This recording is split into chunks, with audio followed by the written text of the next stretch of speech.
Welcome to panamaram channel 65ஆம் எபிசோடுக்கு உங்களை வரவேற்கிறேன். இந்த எபிசோடில் ஒரு முக்கியமான கான்செப்ட் பற்றி பார்க்க போகிறோம். நம்ம சேலரியை எப்படி மேனேஜ் பண்ணுறது. நமக்கு எக்ஸ்பென்ஸ் இருக்கும், இன்வெஸ்ட்மெண்ட்ஸ் ஐடியா இருக்கும், அதே மாதிரி சேலரி நமக்கு ரெகுலராக வந்துட்டுருக்கோம்.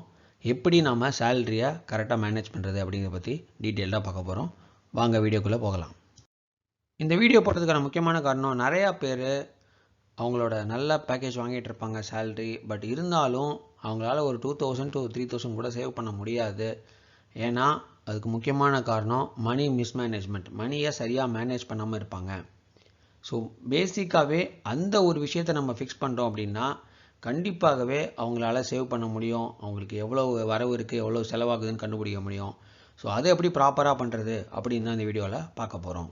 இந்த பிக்சரை பார்த்தோன்னா இந்த பேஸ்கெட் ஃபுல்லாக முட்டைகள், அதாவது எக்ஸ் இருக்கிற மாதிரி இருக்குது. பட் நீங்கள் வேகமாக ஒன்று ஒன்றா எடுத்து கீழே வச்சுக்கிட்டே இருந்தீங்கன்னா இந்த பேஸ்கெட்டு கூடிய சீக்கிரம் எம்டி ஆகிடும். அதே மாதிரியே 1 lakh 1.5 lakh ஏர்ன் பண்ணுறவங்க நிறையா இருக்குதுன்னு நினச்சிக்கிட்டு கண்ணா பின்னான்னு அவங்க கன்சம்ஷன் பண்ணுறதுனால அவங்களோட சேலரி சீக்கிரமாகவே காலியாகிடுது. அதனால் மந்த் எண்டு கிட்ட அவங்க கடன் வாங்குற நிலைமையிலையோ இல்லை கிரெடிட் கார்டு யூஸ் பண்ணுற நிலைமைக்கையோ வந்துடுறாங்க. இந்த ப்ராப்ளமை சால்வ் பண்ணுறதுக்கு நாம் சிம்பிள் அண்ட் ஒரு எஃபெக்டிவ் மெத்தடை ஃபாலோ பண்ணோம் அப்படின்னா கண்டிப்பாக பெட்டராக பெர்ஃபார்ம் பண்ணலாம். அதோட name bank account segregation. So bank அக்கௌண்ட்டை பிரிச்சுக்கிறது, அதை எப்படி பிரிக்க போகிறோன்னு வாங்க பார்க்கலாம். ஸோ ஃபஸ்ட்டு உங்களோட பேஸ் அக்கௌண்ட் சேலரி அக்கௌண்ட், அதாவது சேலரி உங்களுக்கு எவ்ரி மந்த் பிகினிங்கில் வர அக்கௌண்ட்டு. ஸோ இதுதான் அந்த எக் பேஸ்கெட்டு. ஸோ நிறையா சேலரி வரா மாதிரி இருக்கும் அட் ஃபஸ்ட்டு. ஸோ இப்போ இருந்தால் நம்மளோட ஆக்ஷன் ஸ்டார்ட் பண்ண போகிறோம். சேலரி வந்த உடனேயே நீங்கள் இந்த வேலையை ஆரம்பிங்க.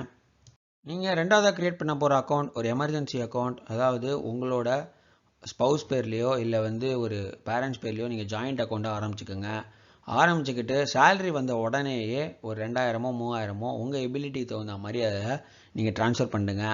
நீங்கள் அதை ஒரு கோல் மாதிரி வச்சுக்க வேணாம். பட் முடிஞ்ச வரைக்கும் ட்ரான்ஸ்ஃபர் பண்ணிக்கிட்டே இருங்க. ஒரு 1000 2000 ஒரு ஆர்டி மாதிரி போட்டுக்கிட்டே வாங்க.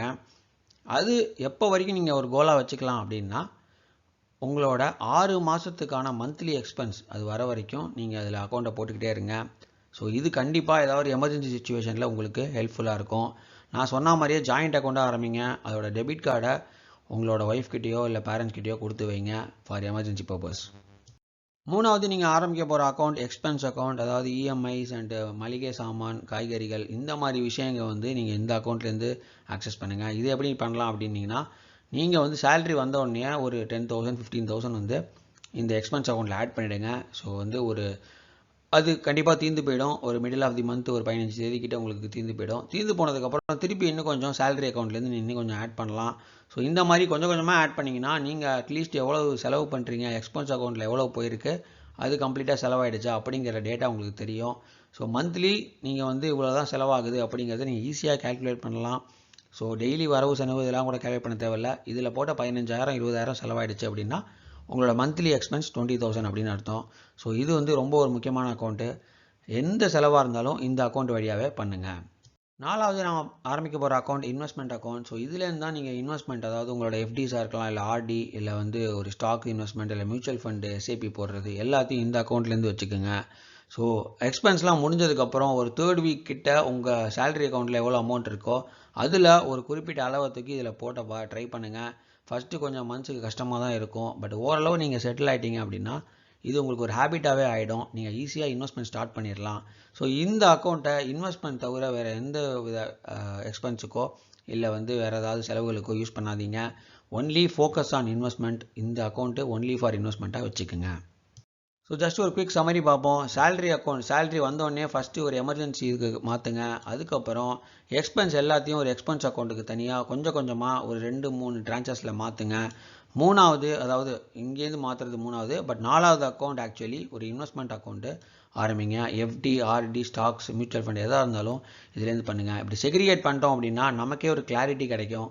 எவ்வளோ சேலரி வந்துச்சு, எமர்ஜென்சிக்கு எவ்வளோ போச்சு, எக்ஸ்பென்ஸுக்கு எவ்வளோ பண்ணியிருக்கோம், ப்ளஸ் இன்வெஸ்ட்மெண்ட் எவ்வளோ பண்ணியிருக்கோம் அப்படின்னு ஒரு கிளாரிட்டி கிடைக்கும். இன்வெஸ்ட்மெண்ட் ஜீரோவாகவே இருக்கட்டுமே, பட் அட்லீஸ்ட் எமர்ஜென்சியில் எவ்வளோ போச்சு, எக்ஸ்பென்ஸ் எவ்வளோ போச்சு அப்படின்னு நமக்கு ஒரு நல்ல டேட்டா கிடைக்கும். ஃப்யூச்சர் இன்வெஸ்ட்மெண்ட்டுக்கு உங்களுக்கு கண்டிப்பாக இந்த டேட்டா யூஸ்ஃபுல்லாக இருக்கும். நல்லபடியாக பிளான் பண்ணுங்கள் மந்த்லி சேலரியை. All the best.